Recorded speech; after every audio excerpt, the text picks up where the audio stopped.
Yo, what is going on, guys? It's Lady. Yo, welcome to So Serious Gaming. And yo, who wanna fight, man? Who wanna fight? Put 'em up, put 'em up. Man, I love these new emotes, man. They're so fun. They're so fun. And occasionally, if you're in here doing this shit, people come up and just look at you like, "What the fuck are you doing? You're absolute weirdo." So yo, I'm gonna do a build that again I wouldn't normally do. As most of you know, if you've watched my channel, I'm mostly, more of a DPS kind of player, and those are the kind of builds I tend to do. But with 1.6, I want to try as many different builds as possible and play different styles of play that I wouldn't normally play and all that kind of stuff. So I decided to put together a bit of a troll build and make a killer fire turret build. The weapons that I'm using, they're not really skill build focused. They're just the weapons that I use when I'm, my DPS builds. I don't have any skill based talents on any of my guns, so I don't see the point in trying to change them. If I get some that I can use on a skill build, I will gladly change them over. But for the time being, I'm just using these. So it's my SASG and my Navy MP5, and like I say, the talents are just focused on damage because they're used on my DPS builds. So the build that I'm actually running is 3 FIRECREST and 3 Tacticians. Now the reason I've gone for 3 and 3 is because the 4-piece of FIRECREST isn't really going to benefit me. I'm not a damage player, I'm not a DPS player. If I'm using this build, I'm a skill player, a skill build player. So obviously I want to focus all my attention on my skill power and my turret dealing as much damage as possible and having as much health as possible, all that kind of stuff. So that's why I've gone for 3 and 3, because as you can see, the 3-piece of FIRECREST is flame turret range, flame turret damage, and the 4-piece is your weapon damage is increased by 15% against burning targets. The idea of this build is that the turret does so much damage that I don't need to shoot them. They won't live long enough for me to be able to do any significant damage with my gun, whether or not they're on fire, so I don't need it. And then with the Tacticians, as you can see, you get 15% skill haste and 10% skill power for the 2 and the 3-piece. So it goes in line with the prospect of running a skill build and maximising what you get out of the skills that you're using. So this piece came with a really nice armor roll on it. I'm really happy with that. It came with a good stamina roll as well, and then health and ammo capacity, and I believe the other one was damage to elites. So I rolled that out for skill haste, because running a skill build you want skill haste, and obviously that's going to bring your skills back as quick as possible. So that's why I was running that. And so the mods that I was using, electronics mods on both of them, 263 and a 261, and they're both rolling health. The mask is a FIRECREST mask with a decent armor roll and a really nice electronics roll.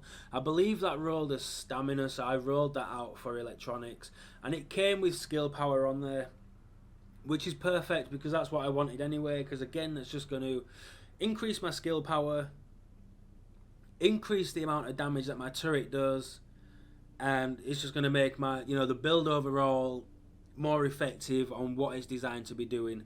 And again, the mod that I'm using excuse me, is an electronics mod with health.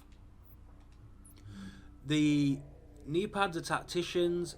Again, they've got a decent armor roll on there. They've got a decent electronics roll, 1250. And I rolled for skill power. Again, on the major attributes for that, you want skill power. I believe it's knee pads, backpack, and mask you can roll skill power on, and then the vest and the holster you can roll skill haste on, and the gloves you can't roll anything for a skill build on. It's just, EAD, weapon damage, crit chance, crit damage, all that kind of stuff, damage based talent attributes. So you want, if you're making a skill build, obviously you want health on your vest, but then the other attribute you can roll skill haste on, and on the holster you want skill haste. Backpack, knee pads, and mask you want to go for skill power.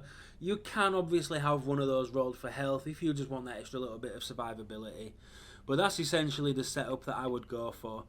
And again, the electronics mod is 266, and that one is rolled with skill power. Because I ran out of ones that have health, I just figured I may as well use the one that has skill power on there. And the performance mod is a 3.5% turret damage mod. Now, I had a bunch which were 4%, and I think I sold most of them except for one. So I got pretty lucky when I was putting this build together last night, because I noticed when I was flicking through what this guy was selling, he has a 3.5% turret damage mod. So if you want to do this build, or you have a build like this already and you just don't have turret damage mods, there you go. You get him at the special equipment vendor in the terminal, and they're super cheap. They were, how much were they? Like 120 Phoenix credits or something.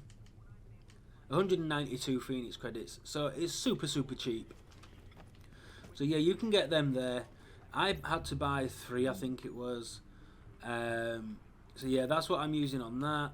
This one I've got a 4% turret damage mod, but it's one that I had left over, so you know, I used it on there.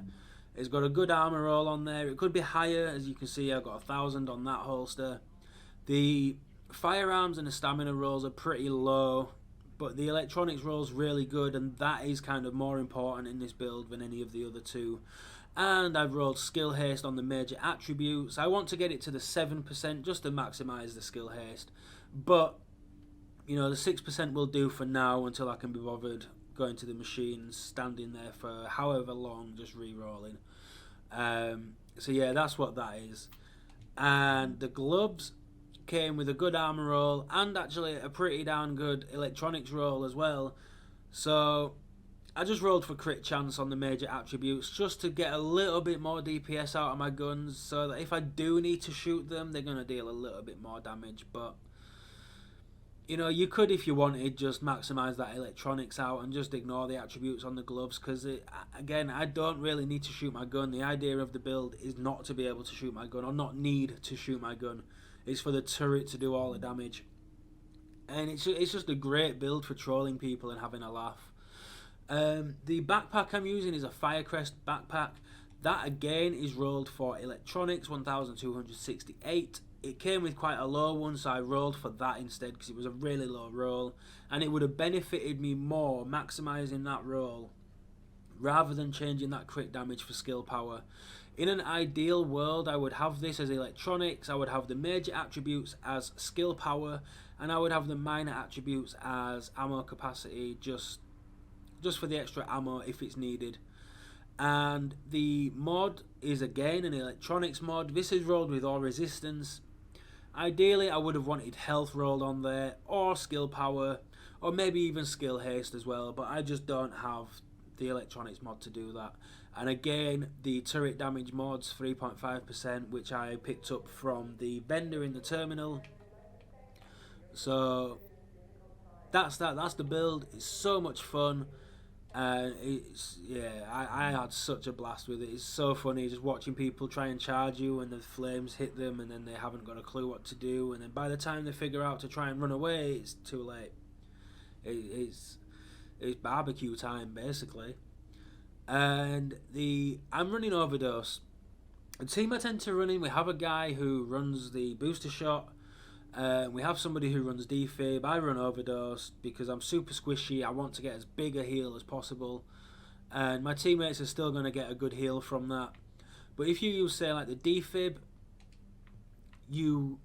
the numbers you get there for self heal and ally heal basically switch over. So you get your self heal is the same as your ally heal there, and your ally heal is the same as your self heal on the Overdose. So it just reverses the roles of them basically. And booster shot gives both people the same amount of heal. Just use what you need to use. You know, if you're using a vigorous chest piece, go with booster shot. If you're not and you need a bigger, as big a heal as possible, go with the Overdose, or you've got the defib. If it, whatever fits into your team, whatever fits into your play style, whatever works best for your build.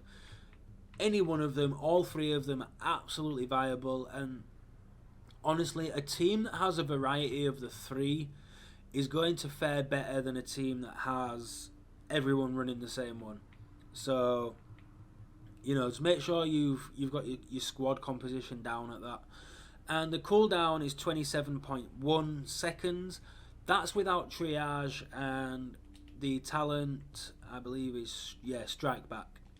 That's before either of those have been procced, so that'll be a lot faster. And the turret, now the turret, when in the clips I'm about to show you from last night, the turret damage was 13.3k.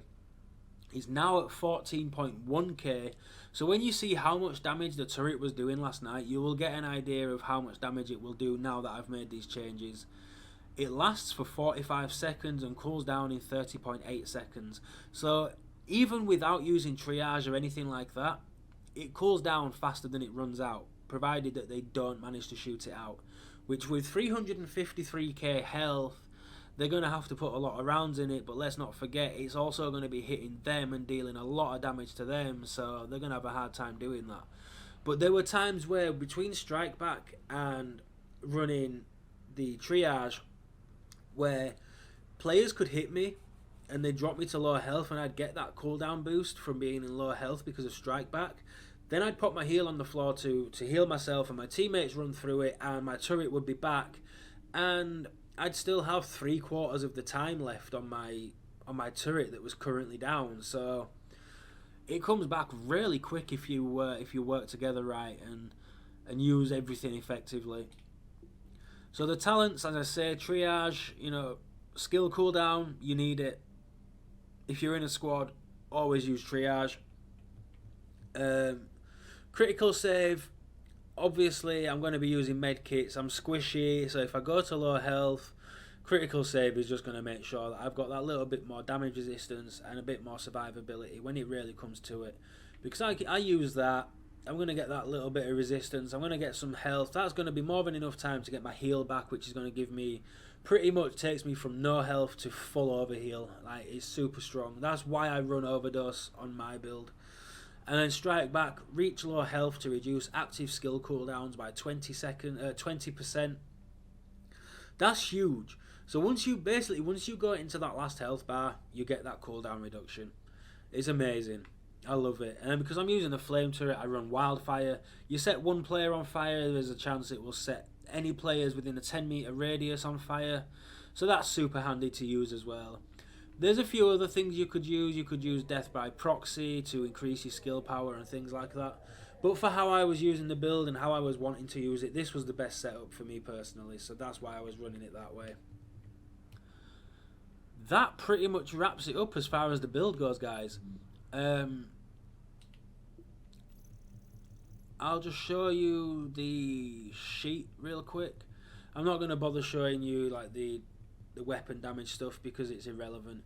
So you can see the skill power is 304,164 and the skill haste is 29%.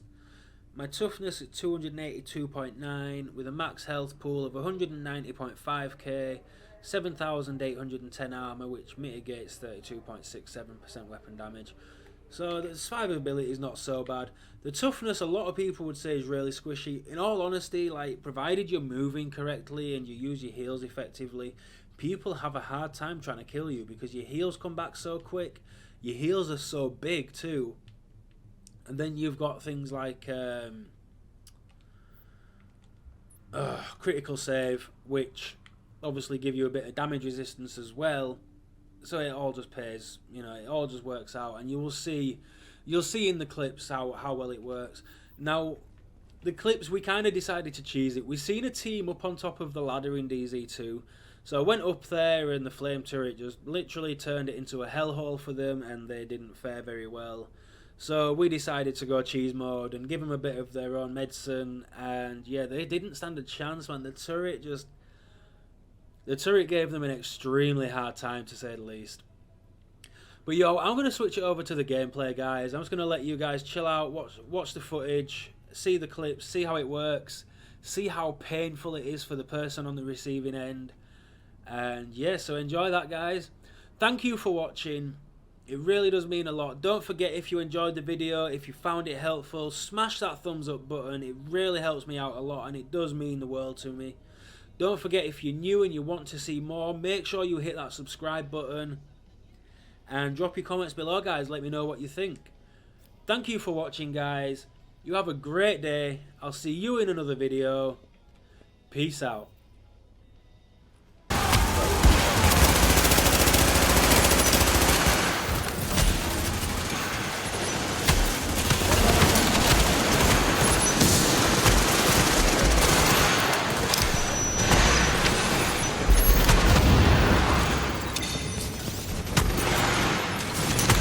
Warning. An agent on your team requires aid immediately. Rogue agent down.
Has been neutralized.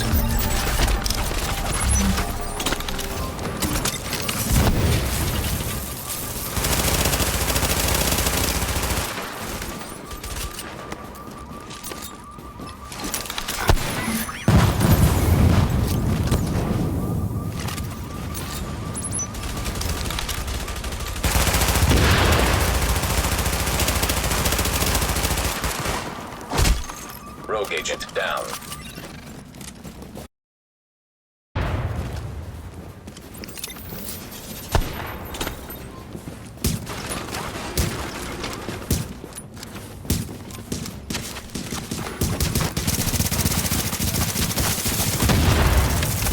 Warning. An agent on your team requires aid immediately.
Contamination level critical below strength.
Fuck off.